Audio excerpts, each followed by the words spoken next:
रिहाउ interior solution ने भारत में अपना पहला experiential brand destination house of Rehau launch किया, जो मार्केट में कंपनी के लंबे समय की ग्रोथ जर्नी में एक अहम पड़ाव है।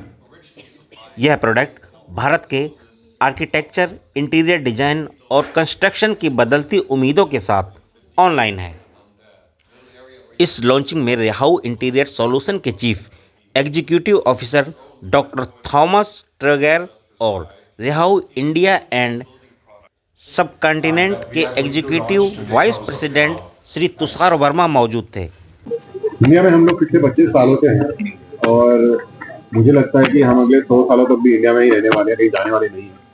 और हमने जैसे कि बताया कि हमारी मैन्युफैक्चरिंग फैसिलिटी 20 साल पहले हमने इंडिया में लगाई थी और हमने 2 साल पहले 1 साल के अंदर भी एक्विजिशन किया है।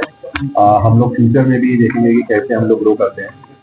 इंडिया की population now is the largest in the world और आई डोंट थिंक हम लोग इंडिया करेंगे आने वाले हैं। We are only growing home interior या home decorator. That's the total kind of difference. Okay. Our specialty is actually both home interiors and decorative sites. क्योंकि हमारा प्रोडक्ट जो है वो हर एक फर्नीचर के अंदर यूज होता है। जैसे कि मैंने आपको पहले बताया था कि इंडिया में कोई भी ऐसा फर्नीचर मैन्युफैक्चरर नहीं होगा जिसने कभी ना कभी रिहाउ को ना यूज करा हो, हमेशा यूज किया होगा और अभी भी कंटिन्यू करते हैं यूज।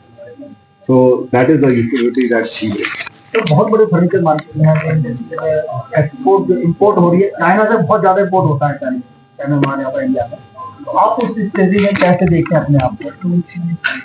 एक्चुअली देखा जाए तो पिछले कुछ सालों में जो मेक इन इंडिया का प्राइम मिनिस्टर मोदी ने इनिशिएटिव लिया, वो जो बहुत अच्छा इनिशिएटिव था, उसकी वजह से इंडिया के अंदर मैन्युफैक्चरिंग की जो इंडस्ट्री है और स्पेशली फर्नीचर के अंदर बहुत ग्रो कर रही है। और उसी की वजह से जितने भी कस्टमर हैं अब वो चाहते हैं कि वो मेक इन इंडिया प्रोडक्ट हो।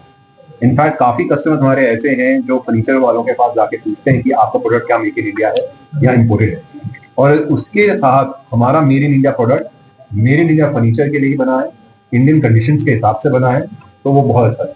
एम्प्लॉयमेंट बहुत ज्यादा हम जनरेट कर रहे हैं यहाँ। ये देखा जाए तो बहुत ज्यादा नेटवर्क अलग अलग सेक्टर का इंडस्ट्री जुड़ा हुआ है, और उनमें कैसे कर सकते हैं आप, कंपैरिजन कैसे कर सकते हैं एम्प्लॉयमेंट? श्योर। हमने जो अभी तक बात करी वो हमने अभी तक डायरेक्ट एम्प्लॉयमेंट की बात करी कि जो कस्टमर हमारे साथ डायरेक्टली बात कर काम करते हैं और हमने प्रोडक्ट उनको सप्लाई करते हैं, उसकी वजह से जो हमारे को मैन्युफैक्चरिंग के अंदर लोग चाहिए, हमारे को सेल्स के अंदर लोग चाहिए, जो हम लोग एज रिहाउ हायर करें, वो तो हुआ डायरेक्ट एम्प्लॉयमेंट। इनडायरेक्ट एम्प्लॉयमेंट भी बहुत इंपॉर्टेंट है, क्योंकि हम ग्रो करेंगे उसकी वजह से हमारे जो वेंडर हैं जिनसे हम लोग काम करते हैं, जैसे वो सर्विसेज है, IT सर्विसेज है, सेल्स सर्विसेज हैं, वो सब भी ग्रो करेंगे। तो that also generates employment. At the same time हमारे लिए हर लेवल के लोग इंपॉर्टेंट है। हम ये तो ये नहीं कहते कि हमारे लिए सिर्फ फर्नीचर मैन्युफैक्चरर्स इंपॉर्टेंट है, इंटीरियर इंपॉर्टेंट है या आर्किटेक्ट्स या इंटीरियर डिजाइनर्स इंपॉर्टेंट है, एक कारपेंटर भी हमारे लिए बहुत इंपॉर्टेंट है।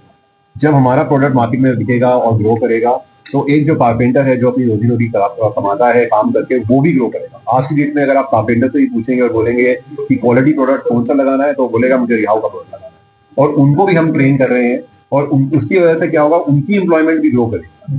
सर, रिहाउ का प्रोडक्ट क्या क्या होता है, किस तरीके से काम करता है? लकड़ी के बेसिस पे, पत्थर पर, या वो बिल्डिंग का पूरा स्ट्रक्चर बना सकता है? वो आपका मैं क्वेश्चन आंसर करता हूँ, उसके बाद कॉमर्स करेंगे। सो रिहाउ का जो प्रोडक्ट है वो मल्टीपल सर्फेसेस पे काम करता है। 90% वो वुड सर्फेसेस या वुड रिलेटेड सर्फेसेस पे काम करता है, चाहे वो प्लाईवुड हो, चाहे वो पॉलीमर बोर्ड बेस्ड बोर्ड हो, चाहे वो एक्रेलिक बेस्ड बोर्ड हो, HDHMR हो, उन सब प्रोडक्ट के ऊपर काम करता है।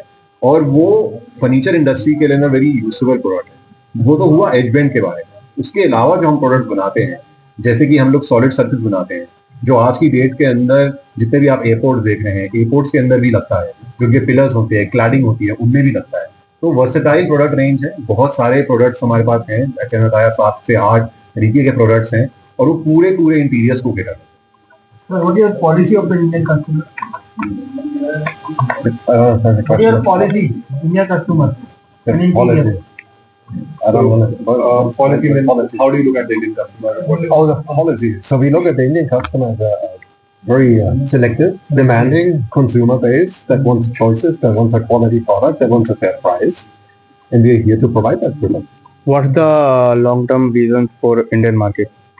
We have we see it as Vision. the vision. Oh, I mentioned it already. We want to double our business over the next 3 years. So that's the goal for the short term, for the next 3 years. And long term, the Indian market is going to grow. It will be very soon the biggest market in the world when it comes to business growth, construction, moving forward.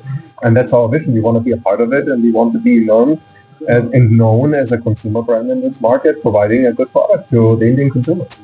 What is the strategy of after 3 years in open the retailer of studies?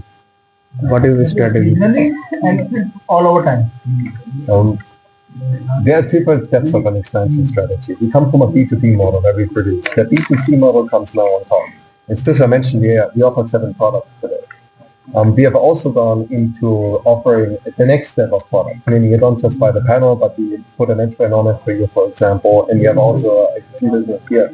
So at this point in time, we're not ready to disclose what the next strategy step is, but there are plans in place that we're discussing here right now, and we have grand plans, big plans for India.